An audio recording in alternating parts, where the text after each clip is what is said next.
ओम शांति। आज हम जानेंगे ज्ञान और भक्ति के बारे में। तो आप देख रहे हैं ये सृष्टि चक्कर और इसमें 4 युग हैं। तो सतयुग और त्रेता युग को कहा जाता है सुखधाम और द्वापर और कलयुग को कहा जाता है दुखधाम।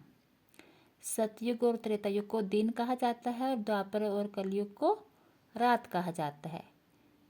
तो ये बेहद का दिन है और इससे कहा जाता है बेहद की रात। और इसे ब्रह्मा का दिन कहा जाता है और ब्रह्मा की द्वापर कलयुग को ब्रह्मा की रात कहा जाता है। तो जो सतयुग और त्रेता युग है यहाँ पर ना तो ज्ञान की जरूरत है और ना ही भक्ति की जरूरत है, क्योंकि यहाँ पर अप्राप्ति किसी वस्तु की नहीं है, सब सुख हैं। तो यहाँ पर ना तो ज्ञान की जरूरत है ना ही भक्ति की जरूरत है। चैतन्य देवी देवताएं हैं तो यहाँ पर ये भगवान को याद नहीं करते हैं, क्योंकि यहाँ पर सुख है। तो इसीलिए कहा जाता है कि दुख में सिमरन सब करे, सुख में करे ना कोई।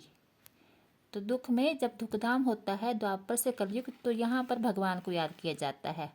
तो यहाँ पर भगवान की भक्ति की जाती है, पर यहाँ नहीं होती है, क्योंकि यहाँ पर सुख ही सुख है। और जब ये आत्माएं यहाँ पर द्वापर युग में जन्म लेते लेते पहुँचती हैं और देह भान में आ जाती हैं यहाँ पर, क्योंकि आत्मा की कला यहाँ से कम होना शुरू हो जाती है धीरे धीरे।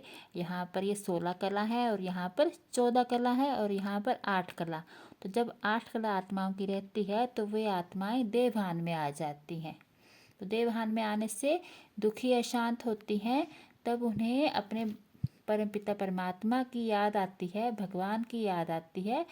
तो वे शिव परमात्मा जो कि भगवान है उनका शिवलिंग बनाकर उन्हें याद करती हैं, भक्ति करती हैं। तो भक्ति की शुरुआत द्वापर युग से होती है। तो इस समय सबसे पहले सिर्फ भगवान को ही याद किया जाता है, उन्हीं की भक्ति की जाती है। तो उसे कहा जाता है अव्यभिचारी भक्ति। जब सिर्फ भगवान की ही भक्ति होती है तो उसे अव्यभिचारी भक्ति कहा जाता है। फिर समय बीतने के साथ ये बाकी देवी देवताओं की भक्ति भी शुरू हो जाती है, जैसे कि राधा कृष्ण, लक्ष्मी नारायण, फिर उसके बाद राम सीता।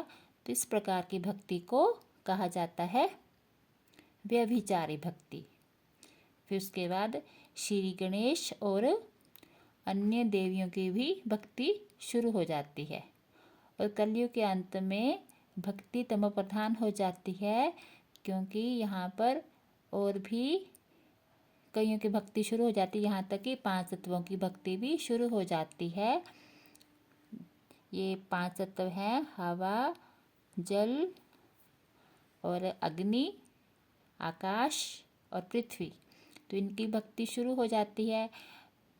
तो हम इन 5 तत्वों से ऊंच हैं, पर अभी हम विकारी बनने से, दुखी अशांत होने से आत्मा इतनी कमज़ोर हो गई है कि स्वयं को इन 5 तत्वों से भी नीचे समझती है और उनकी भी भक्ति शुरू हो जाती है। तो इस प्रकार की भक्ति को कहा जाता है तमो प्रधान भक्ति। तो जब कलयुग के अंत में हम आत्माएं दुखी अशांत बहुत हो जाती हैं, भगवान को सभी धर्मों की आत्माएं याद करती हैं, तब परमपिता परमात्मा शिव, जिन्हें अलग अलग नामों से पुकारती हैं, उनका अवतरण होता है सृष्टि पर ब्रह्मा तन में। जिन साधारण मनुष्य के शरीर में उनका अवतरण होता है उन्हें ब्रह्मा कहा जाता है, और वे उनके द्वारा सत्य गीता ज्ञान देते हैं। तो संगम युग पर परमपिता परमात्मा आकर ज्ञान देते हैं। तो जिस समय परमपिता परमात्मा ज्ञान देते हैं, हम आत्माओं से मिलते हैं, उसे संगम युग कहा जाता है, जो कि कलयुग और सतयुग के बीच का बहुत कम समय है, जो कि 100 साल का समय होता है संगम युग, जो कि अभी चला हुआ है। तो इसी समय परमपिता परमात्मा आकर हम आत्माओं को सत्य ज्ञान देते हैं, स्वयं की पहचान देते हैं कि मैं कैसा हूँ और कहाँ का रहने वाला हूँ, और पूरे सृष्टि का ज्ञान देते हैं।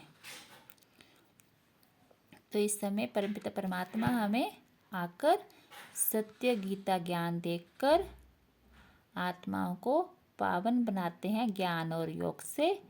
तो जो आत्मा इस समय परमपिता परमात्मा से ज्ञान लेकर स्वयं को पावन बनाती हैं, तो वही आत्माएं सतयुग और त्रेता युग में जाती हैं। बाकी जो इस समय आत्माएं परमपिता परमात्मा को नहीं पहचानती हैं, वे आत्माएं देवता नहीं बनती हैं, वे आत्माएं सीधे परमधाम जाती हैं परमपिता परमात्मा के साथ। फिर उनका सृष्टि पर द्वापर युग में ही वो आती हैं। तो हर एक आत्मा अपने पुरुषार्थ के अनुसार इस सृष्टि पर आती है। तो जिन्होंने ज़्यादा पुरुषार्थ किया होता है वो सतयुग में सबसे पहले आएंगी, जिन्होंने कम किया होगा तो वो धीरे धीरे बाद में आएंगी। तो इस तरह फिर आत्माएं धीरे धीरे सृष्टि पर आती हैं। तो ज्ञान हमें संगम युग पर मिलता है और भक्ति होती है द्वापर से कलयुग के अंत तक। तो भक्ति का फल ही ज्ञान है और ज्ञान से हम आत्माओं की सद्गति होती है। हम सतयुग और त्रेता युग में पहुंचती हैं और गति होती है परमधाम को जाती हैं। तो ज्ञान स्वयं भगवान आकर हमें देते हैं ब्रह्मा तन द्वारा संगम युग पर, और उसी ज्ञान का यादगार फिर भक्ति में चलता है त्योहारों के रूप में, जैसे कि दीपावली है और दशहरा है और रक्षाबंधन है। तो ये सब त्योहार संगम युग के ही यादगार हैं। इसी समय जो परमपिता परमात्मा दिव्य कार्य हम आत्माओं को जगाने का करते हैं, हम हमारी जो बुझी हुई आत्म ज्योति उसको जगाने का कार्य करते हैं, उन्हीं का यादगार ये त्योहार चलते हैं द्वापर से कलयुग तक।